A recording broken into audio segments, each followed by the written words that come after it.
you're caring for a loved one at home, I think it's really important to, if you have the presence of mind where you're having a really good day, that person is having a really good day, uh, get it recorded, get it on video, get it on audio.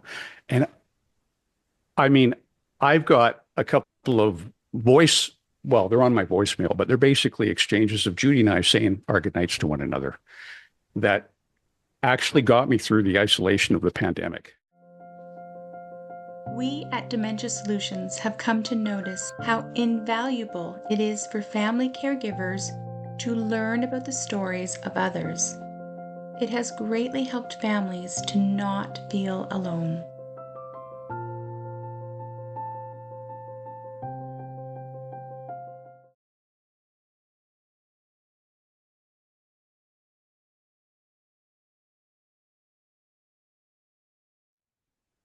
Hi, everyone. If you're joining us for the first time, my name is Karen Tyrell. I am a dementia consultant and educator, very passionate about dementia care.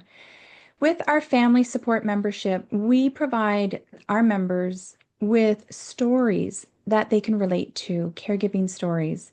And today I have a special guest with me today to share his caregiving story. And I'm going to say that it's been an honor and privilege to get to know BJ because he is a recent graduate of our CDCP Dementia Designation Program. And I got to learn from him his experiences, not only as a professional, but as a family caregiver. And so I want to say welcome, BJ, who's from the sunny Sunshine Coast in BC right now. Thank you, Karen. And I just want to say before we start, thank you so much for having me on this. It's an honor to be asked to share my caregiving story, and ultimately, it's a responsibility to give back for my late partner, Judy, who has been both in life and in the hereafter very much part of my journey, which I hope to share very much continues to this day. So thank you. I just wanted to say that. Well, I did read a little bit of your blog that you wrote about your caregiving experience with Judy and the ups and downs and the challenges that you've gone through. And I really think it's important, even though I wasn't a part of your journey, you've got so much to share. So I'm going to say, let's just start with the overview of, what happened for you as a caregiver. Sure. Okay. Well, I moved to the Sunshine Coast 16 years ago, and about a year after moving to the coast, I had moved here to work actually at the time with my daughter at a media outlet. About a year into being a coaster, I met the woman who was, I didn't know at the time, about to be my second wife. And it was actually a second marriage for both Judy and I.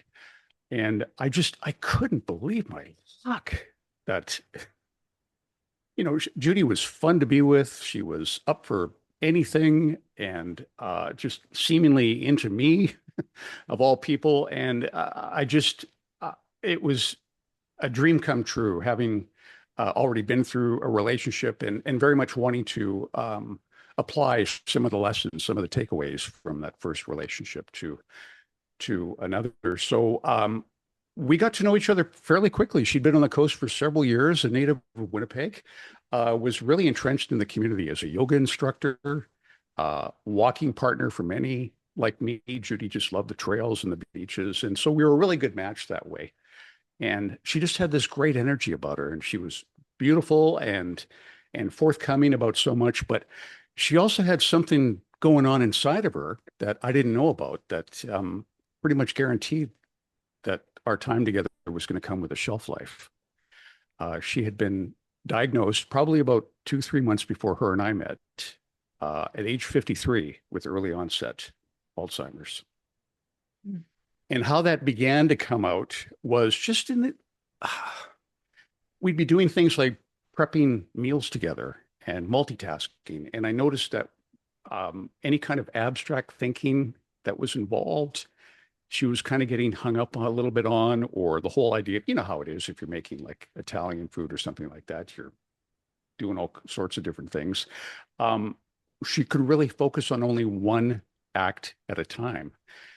or we do things like play games, old school Scrabble, where we actually have the board out. And I noticed that even with the most basic letters, she was challenged with coming up with words. And I thought at the beginning it was maybe some kind of adult learning disability. And I just kept trying to create the space where she would feel safe enough to tell me what's really going on with her. And that actually didn't happen for several months. She was hesitant to tell me. And the reason I found out later was because she was so happy and she didn't want me to leave. I guess that's just a natural, you can see how that would be a natural concern for most people in this kind of situation. And as I said, most of her family was in Winnipeg, and she had a daughter from her first marriage who eventually met a Kiwi and moved down to New Zealand to have a life down there. So really, she had her network of friends, which, as I found out, there was kind of a ad hoc support group of people that were helping her with such things as banking, because as I'm sure you know, as an educator, money is often one of the first things to go to be able to manage it. And that came out one day. I think we were in a grocery store and she tried to use her bank card and it was turned down, and she didn't seem to know how much money was in her account. So eventually it came out with the help of her daughter, where she had to tell me, and the bar or at her dining room table, just coming out and telling me what's going on. And I was shocked because she was just so seemingly healthy otherwise. She was in great shape, no mobility issues or anything like that. I hardly knew anything about the journey at that point, and how early on, depending on the trajectory, some of it just goes undetected. But her close friends knew, and her daughter certainly knew, and her family. So all of a sudden, I'm in the picture, and I guess it was kind of layered the way I started to help out. With finances being the first thing, I went to the family and it was very forthcoming. I said, listen, you don't know me. Here's my social insurance number. I want you to dig deep into me. And I'm happy to take over Judy's online banking. But if another family member also has access to the account, I would feel better if somebody there saw what was going on. So that did a lot to kind of gain trust. And there's no manual for anything like that. I was just going with my gut. What's the best way to go about this? So those were kind of the early things that were going on as we started to lay the foundation for the caregiving journey to come. Wow. And your love for each other just seemed to grow and grow and grow over that time. And you continued to be there for her through the rest of her journey. Yeah. So I think, thank you for that, Karen. The first probably year and a half was bliss. I mean, I would accompany her to her doctor's appointments because she couldn't retain any information. And that started to be actually a bit of a joke, because I'd be at her place and a friend would phone and I could hear them making plans to get together and all that. But Judy would get off the phone and she couldn't recall what any of the plans are. So I became social director. I had to phone the friend and figure out what's going on and navigate what that would entail. So when you go from trying to manage your own life to managing two lives, I'm glad it didn't happen as a barrage all at once, but it was this gradual process that was kind of like when the sun is coming up this time of year, Karen. Like by the time you notice the light, it's actually been happening for some time. Yep. So I accompanied her on a couple of doctor's appointments early on, got to know her physician, and he wanted to speak with me alone to make sure that I knew the full picture of what was going on. Do you know what happens? Do you understand how it works with amyloid plaques and things like that? And I started researching about Alzheimer's, which was her DX, her actual form of dementia early on. And I said, yeah, I know we have probably got a limited time. So let me ask you, she's already asked me to move in. This was probably about 9-10 months after we had met. What about traveling? And without hesitating, he said, do it now. Do it while you can, because you just don't know how much time you're going to have together. So, nothing like a road trip to test compatibility. We drove all the way down to Los Angeles, Disneyland, San Diego, had a great time. Things were still lucid, right? And I cannot remember even so much as a disagreement about where to eat or anything like that, or how long to, and I would be open to her suggestions too. But we just got along like a house on fire, to use an old expression. So that part of it was really fun, just bliss for the first year and a half or so. Eventually, we got married on the beach in Maui, eloped, surprised all our family and friends. Got some great memories and great pictures from that period. And yeah, then settled into, I guess, some form of domestic bliss. And it was really the next 3 or 4 years. The total time together that Judy and I had was about 7.5 years. Um, and it's funny enough, I think it's August 1st coming up. Enough time will have passed, Judy in the afterlife, equal to the amount of time we were together, about 7.5 years. She passed in January 2019. So I'm telling you about all the good stuff now. It was, I mean, and there was a lot of other heartfelt moments because she had a lot of her cognition still with her. She was probably through a yoga practicing. I don't think I'd ever met any woman who was as present as Judy. And she knew what was going on. And she kept calling me this incredible person. And I just wouldn't let her put me on a pedestal. I said, I'm just trying to do the next right thing here. And I don't want you to have any qualms about me leaving or anything like that. Little dreaming of the intensity of the journey to come. I was just very, very happy, let her know it. And she would start to emote and talk about how grateful she was. And I couldn't help but kind of fall into that puddle with her, just doing the little cuddle puddle as we talked about how lucky we were to have found each other. And quick story on that, Karen, Judy and I met online, actually. We met on Plenty of Fish. And at the time, I didn't know it, but she was probably about a month away, maybe a month and a half away from not being able to use the computer because she kept calling tech people to get her password reset because she kept forgetting it. And I was just so lucky. Started thinking actually recently about how lucky we were with that window. So, yeah, that was basically it up to that point. I mean, we had so many great memories. And one thing I do want to share, if anybody has any hesitation about this, if you're caring for a loved one at home, I think it's really important to, if you have the presence of mind where you're having a really good day, that person is having a really good day, get it recorded, get it on video, get it on audio. And I mean, I've got a couple of they're on my voicemail, but they're basically exchanges of Judy and I saying our goodnights to one another that actually got me through the isolation of the pandemic. And I'm so grateful to have those because I think one of the fears that people may have, they haven't really articulated yet, is I don't want to forget what the person sounded like. I don't want to forget their voice. And I have these, I mean, there's nothing offside about them. I could share them with, I think I played part of one of them on the podcast that I do, but they're so comforting. I will bring them out to this day and just listen to them as I'm trying to drift off to sleep. So pro tip number one, right there. If you have the presence of mind, shoot some video if you're having a good day with your loved one, or at least try to get some audio recording. And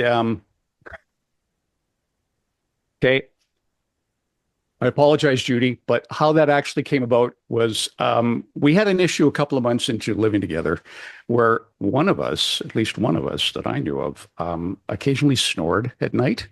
And Judy didn't believe me. So one night when I was trying to get back to sleep, I had the presence of mind to actually record her. I didn't do it to make her feel bad. And she was still in the space along her journey, not too far in, where she wasn't embarrassed or shamed or anything like that. But, I just, yeah, I think that's probably the only time she ever doubted me was. So that's how the whole notion of documenting this stuff sort of came about, was actually, recorded her snoring. I think that's a great way to preserve those memories. And thank you for sharing that you did that. And I don't think you're alone with having to prove the partner is a snorer. So I just want you to know that. Um, but you've shared so many amazing things with your journey and you found positives in your journey together. But do you have anything that stands out where it was just so hard on you or both of you that you might want to share with others who are on this journey? Thanks, Karen. Thanks for interjecting with that. And yes, absolutely. I made a mistake that some people do out of labor of love, of thinking that I could do it all. And we were so far down Judy's routine, not just medication wise, but regimen and everything, that it almost got to be in my mind's eye. Would I actually do this? No, but in my mind's eye, but no, it's just going to be too much trouble to try to explain to somebody about this, this, and this. And I mean, I had notes everywhere, and I think I did a backup video for YouTube for my brother or some other family member to refer to in the event that something happened to me, reaching out beforehand and realizing that no one can do it all. And Karen, the proof is in the pudding, another old school expression. I look at pictures of myself around that period, and Oh, I am just so tired looking. I probably look 10 years older than I do now in some of these pictures, but I couldn't see when you're in it at the time, you just don't see it. you're right. It's a labor of love, and you're just trying to get through. I mean, we weren't desperate, but I had really no idea that the physical impact that it was having on me, and certainly other caregivers. So I think that would be it. And it's like that weight just keeps pulling on people who have to do more and more and more and more, and they don't realize how heavy the load really is and how they are looking and how they're doing really. It's true. I mean, I can only speak from my own lived experience, but that's definitely one thing that I would go back and address with my former self is Oh, you got to take a break. You've got to get some serious respite. Uh, what else would you say to your past self? oh, don't be too hard on yourself. Ah, Definitely realize that every day is going to be different, and just because a an approach to helping to manage things with Judy worked on one day, given the variables with dementia, there's no guarantee that it's gonna work okay the next day. so true, so true. Wow. So you learned a lot on this journey. And um, I just wondered, was it easy for you to ask for help? You know, I, you know, No, knowing. I shaking my head is probably not going far enough. To me, help was a dirty four-letter word, basically. And at the time, I told myself that, well, you're okay with that. I mean, how bad is it really? And I would hear stories or go online, and people would just absolutely harrowing situations, and started following some caregiver support groups on social media and comparing notes with some people. And I would justify it uh, by going, well, at least that isn't happening, or at least this isn't going on. I mean, we were very lucky. Judy, I can remember maybe one episode, maybe two, in all the years we were together where I woke up in the middle of the night and she wasn't there, and she hadn't left the house. She was just in another part of, I think she'd used the bathroom and just couldn't find her way back to the bed. She never sundowned. I mean, we were very lucky in that aspect. She would sleep like a rock. We had our routine, and maybe this is part of your routine. I don't know, but it would be like Jeopardy and Wheel of Fortune. And towards the end, I knew she couldn't solve any of the puzzles on Wheel, but it was all the sound effects and the theme music and all these things that were coming as a comfort to her. Mhm. And I realized that, and it was just part of a ritual. But she would often um, be ready for bed by like 8:30, quarter to nine, and would go down like no problem and sleep right through the night. Like, how lucky were we? Uh, Wow. Yeah. and And that time from like 9 o'clock till 9:30, quarter to 10 was kind of like periods of mini respite for me. That's how I look at it now. That was my time to hop online, Skype with people, um, let family know I was okay. And the same thing in the morning routine. I would wake up super early. I'm talking like 4:30, something like that. Wow. Hop online, get our online banking done, all the stuff that needed to get done, stage Judy's morning regimen, meds, meal prep, and things like that. And then more times than not, I would have to wake her up. And that was like she would sleep 8.5 hours nonstop. So, I don't know if that's the exception or the norm. All I know is that we were very lucky to have had these factors working uh, in our favor because somewhere above, I have a spiritual connection myself. I want to believe that we were being looked out for. And I don't think I could have done it any other way without those periods of me time in the evening and again in the early morning. Did she take naps in the daytime at all? Um, Not really. Towards the end, when she was sleeping more, and I'm talking like within probably a matter of weeks before she eventually passed, I was so tired that I would encourage her. I was very lucky to keep her at home up to 3 days before she passed. And I want to Wow. make it clear that would not be my recommendation. That would not be my recommendation. But I would often nap with her Okay. at the same time. It seemed to make the most sense, but never more than like an hour and a half, 2 hours in the afternoon. So again, very lucky that way that she would not be agitated with me there, and we were able to. It was only until the final few days when she was at home when we had to sleep separately. Yeah. Wow. I feel bad asking these questions that are bringing up memories, but I'm curious to know, did she get to the stage where there was a need for a wheelchair? No. No? Okay. However, I say we because this is actually my late partner's condo. There's too many memories to leave. I haven't moved out of it yet, but we're on the second floor. We are on the second floor. Uh, Most of the living space is on the second floor. We have a small foyer at the bottom. So stairs were always an issue. I would never not be there while she navigated the stairs. But the funny thing was, Karen, it's funny how some things will work with some dementia, people with a lived experience of dementia, and others won't. Those baby gates, the pressure gates that people will Yeah. put at the top of stairs. I knew that would never hold her weight. Judy never gravitated towards going to the top of the stairs, but just the visual of seeing it there caused her to steer away from it.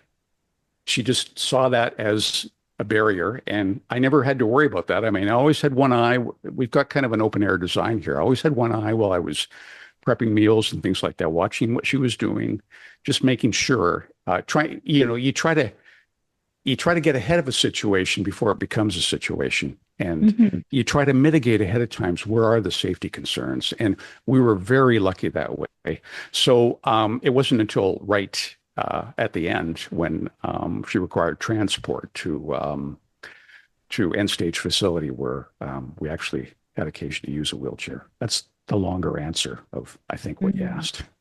Okay. Okay. But only 3 days before she passed. Wow. And that I don't know if anybody is ready for that end stage. And do you feel comfortable sharing a little bit of that experience, what that was like and what she was like? Yeah, well, she had she'd stopped conversing probably about a month prior to passing.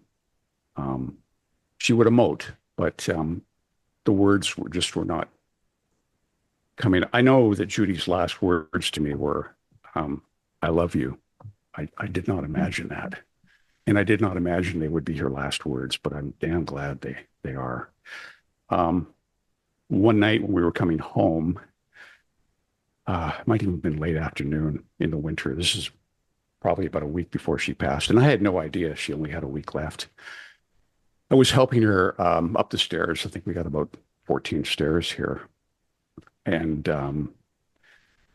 and near the top. I was ready for it, but she basically collapsed in my arms, and I lowered her gently. And I know I didn't need to call for help. I think it was two steps from the top. So I didn't kind of, I did. I shimmied her to the top, to the landing, got her up, and then I carried her to the bed, which again I didn't know was going to be the last time. So when she was at home during her final days, the last I think about 48 hours, she's been in bed. So I got to carry her the bed one last time. So, Oh my. Yeah, it's heartbreaking that your journey ended so quickly for your second chapter in a way. Like it was 7 years, but it was still cut short, being that she was so young. oh, but that rate of decline that accelerated, Karen, in those final months was just absolutely astonishing. I mean, we had it so good for so long. And when meds were being changed up, when whether it was chronicity of medication or an increase in the dosage of quetiapine or whatever she was taking at the time, I would ask her GP, how long can we expect this to last? And he gave the answer that I think all physicians should give.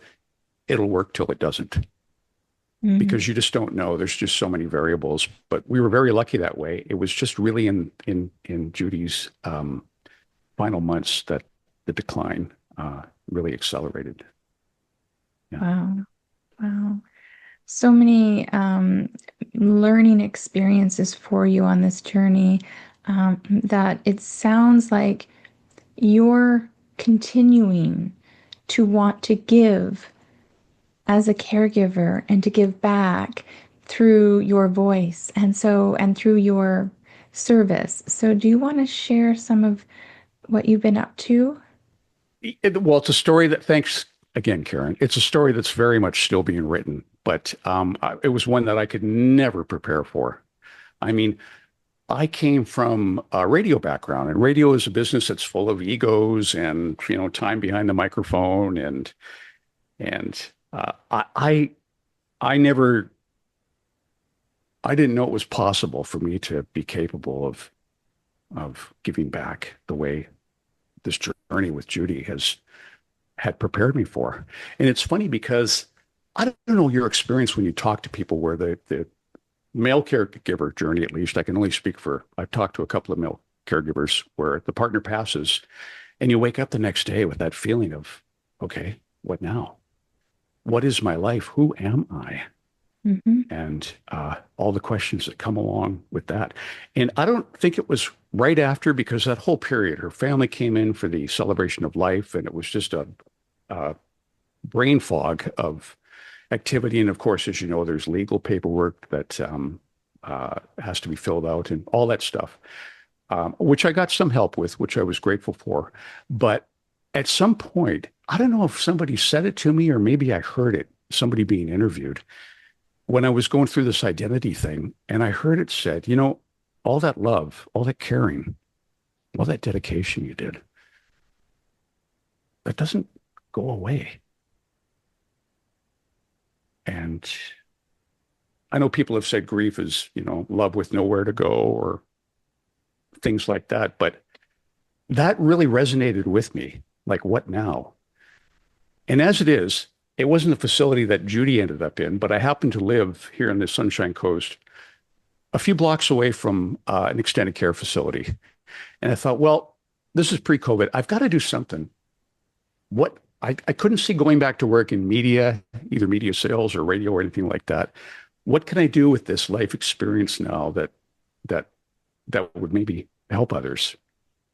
And I started volunteering at an extended care facility in the recreation department. Got in good with a recreation director named Bruce Devereaux, wonderful man, at one of our facilities here. And he had me help out with some of the recreation programs. And he and some of the other care aides there, uh, Well, Bruce knew my story, but some of the care aides I hadn't met thought I was this veteran caregiver. I just had this natural aptitude with a lot of the residents there on the dementia journey. So I was helping out quite a bit. And Bruce suggested, you've got a lot of knowledge, but I don't think it would hurt you to uh, think about taking this online course, Understanding Dementia, which was the first course I took before yours, offered by the University of Tasmania in Australia. And it was about a 4 month course. Because I wasn't working, I did it in about 2 months, and I ended up getting a lot out of it, but I didn't know what I was going to do with this. I mean, I knew I had to go back to work in some capacity. So near the end of Judy's and my journey, I had started using an agency called Home Healthcare Network here on the Sunshine Coast for respite, but it was only 3 hours every second Friday. And because I knew the regimen, the first half hour of that break was spent explaining to the care aide Judy's regimen. So I actually got closer to 2 hours, I think. But the care aides were terrific. I would sometimes get calls during that 2 hour supposed break. I don't know what to do, or she's doing this. That goes with it. It wasn't really any kind of respite. But I was impressed with the agency and the care workers. And out of the blue one day, I called the agency lead, Carolyn Gagne, here in the Sunshine Coast. And I said, Carolyn, I know you know the story of Judy and me. I'm not looking to get ticketed. I don't want to handle perennial care or anything like that. But if I came on board in the capacity of companion care aide for those on the dementia spectrum, I don't even know if we're supposed to use the word spectrum. I do. Would that interest you? And I barely got the words out. And I don't think she actually said the words, but Carolyn's attitude was basically, are you kidding? Experience makes an expert. Mm-hmm. Mm-hmm. When can you start? And so August 2019, it may seem counterintuitive. Why would I go into this? Well, first off, it wasn't full-time. It was only part-time. And the difference was, as I explained to people, was I get to go home at the end of the day. I'm not immersed in it 24/7. Mm-hmm. So why not? And so that was about 6 months before COVID, took a break, like when a lot of the world shut down. But I've been doing it again part-time for just over 5 years now. By part-time, Karen, I mean probably about 18, 20 hours a week maximum, working with 2 or 3 different people, sometimes in facility, sometimes in their own homes.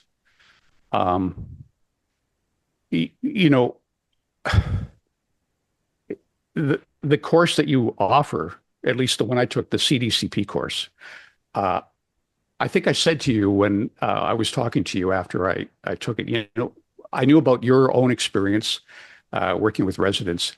And I think I said to you, you were doing person-centered care before it was actually called person-centered care, right? And I didn't realize that that's actually what I had been doing. So I'll get a plug in for the course right now. I got to tell you, like a lot of it on the quizzes and that was basically no problem for me because it had been my own experience, but it was so much in line with what I was already doing that I just found it a joy and a pleasure. And I do believe that I am a better caregiver from having taken the course. And I mean that in all sincerity. So thank you. Wow. All I have to say is I truly feel that your clients or the residents that you're supporting are so very fortunate to have you. But we have to give thanks to Judy for giving you this opportunity to know your strengths, to know your value, to know what you are capable of and how you're making a difference in other people's lives. So Judy was so fortunate to have you. Thanks, Karen. People say I did a lot for Judy, but it's really what she did for me. I didn't know I was capable of this kind of growth. Mm-hmm. I didn't know this old dog could be taught these new tricks. And it's an honor to be of service to others. And I really do feel that she's with me every day when I'm doing this. And I really believe, and I don't have any question in my mind that people like you are going to get this. We have to meet people where they are. on this journey. It's about living in their world, which I think speaks to the essence of person-centered care. And this is not a knock on care aides and facility, but I have been exposed to some situations where I have had to keep my mouth shut in seeing how residents mind my own business, stay in my own lane. But sometimes I've been sitting right there working with one of my clients in facility. And I'll give you one example of what I'm talking about. And I got to be clear, this is not a knock on care aides. The ones I have been working alongside are wonderful people, completely immersed in the professional level that they should be. But sometimes things slip. And I was playing crib with one of my charges. This is somebody with extreme short-term memory loss, which makes it easy to cheat, but I never do that at crib. And when we were at a table in a common area, and one of the care aides walked right up to him and didn't say, "Excuse me, can I talk to you?" or "Do you have a minute?" or didn't motion to me that I might want to step back. And in full view of the common area, and certainly those that were within earshot, comes right out and says, "I'm just wondering if you've had a BM today." And I just slunk in my seat, feeling so bad for this guy. Like I just, the inner part of me that was outraged actually wanted to say to this care aide, what are you doing? This is his last address. Give some weight to that. But I could see, because of the short-term memory loss, the episode didn't last more than about 15, 20 seconds, but it was just a real tough time for me to come in. I have to keep my conscience at the door sometimes. And even that means when I'm crossing the gauntlet of people in the common area, whether they're using a wheelchair or not, or just sitting at a table, I find it really hard to make eye contact with them because I want to sit down and just hold their hand for a minute, or just, "How you doing?" But I'm not paid to do that. I'm paid to deal with the people that are paying me to look after them.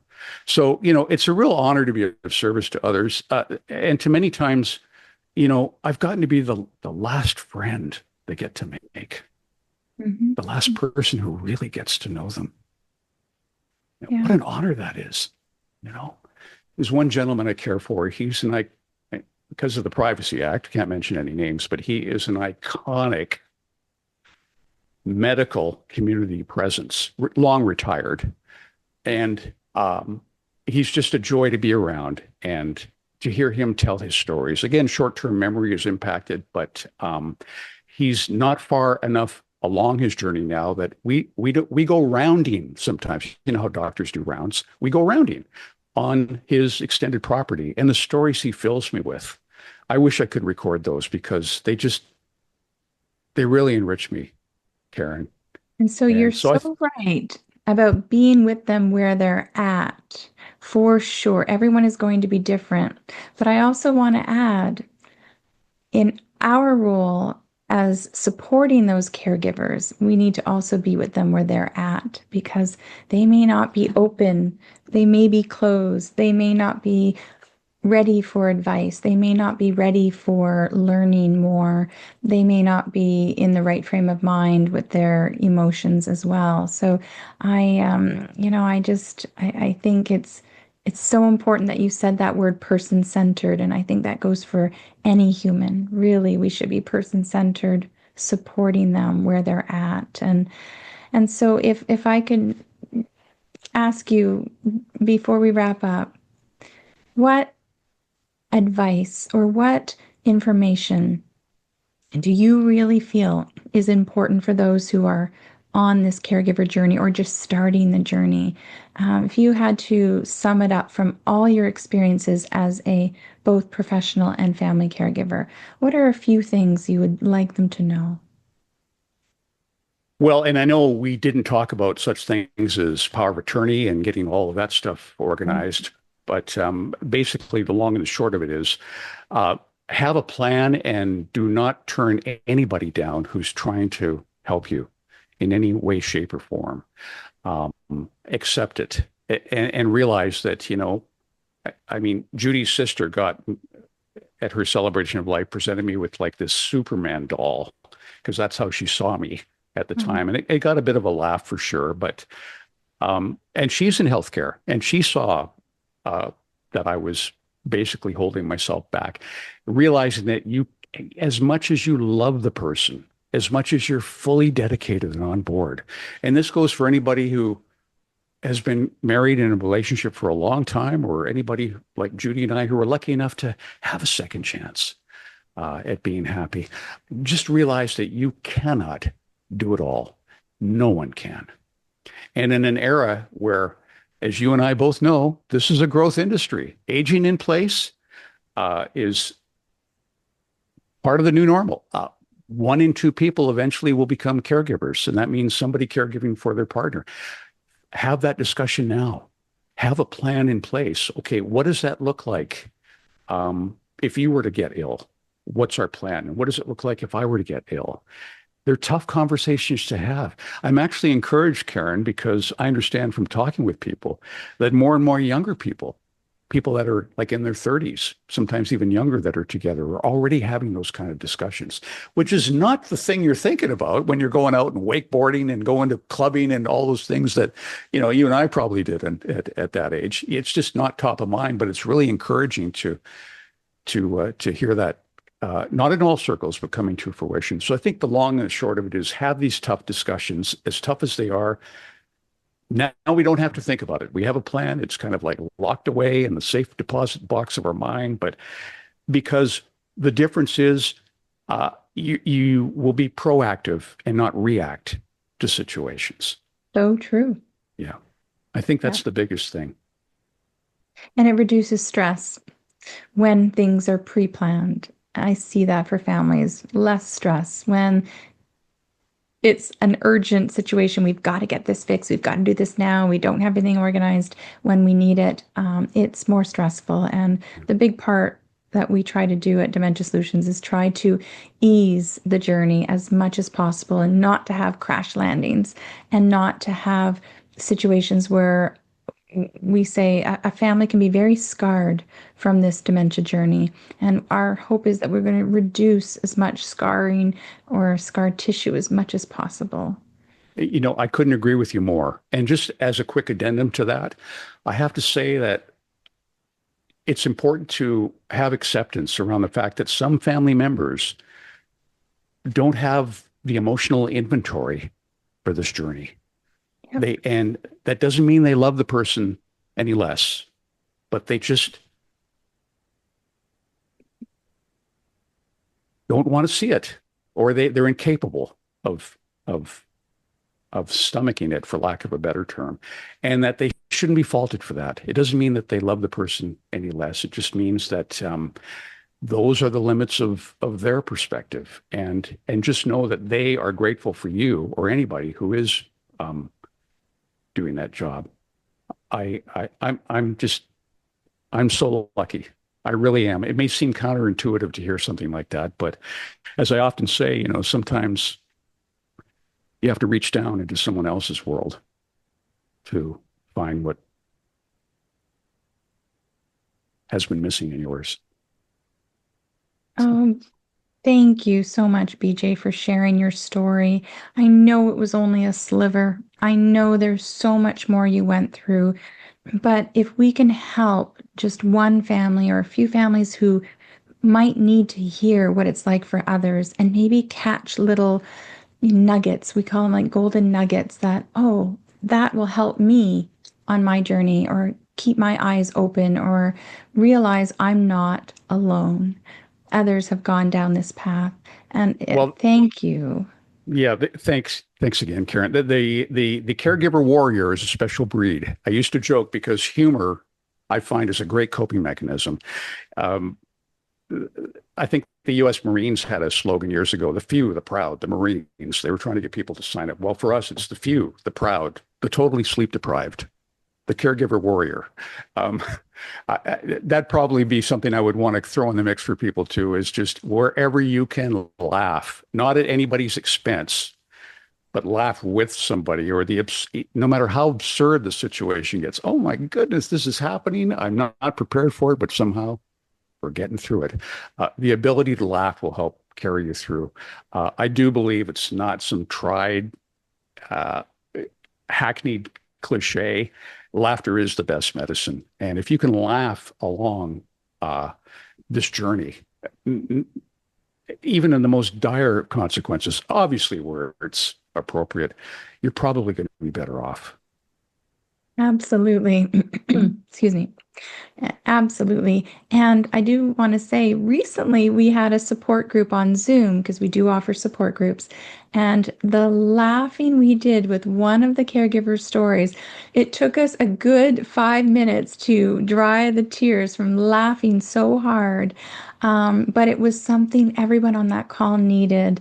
And Yeah. I just want to remind people that support groups can be very helpful. They're not always sad and depressing. There is those moments of support for each other, and that laughter does come through.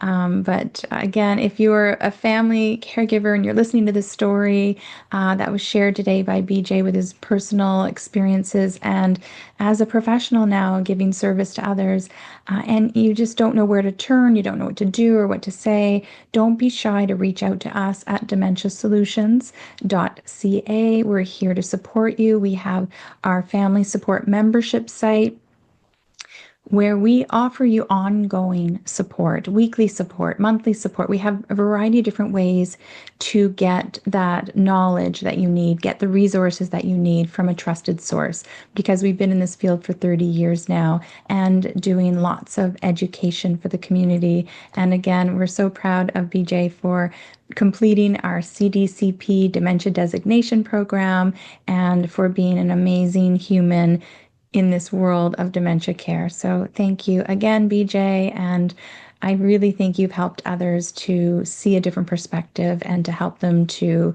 not be alone and to be validated. They're doing many, many things right.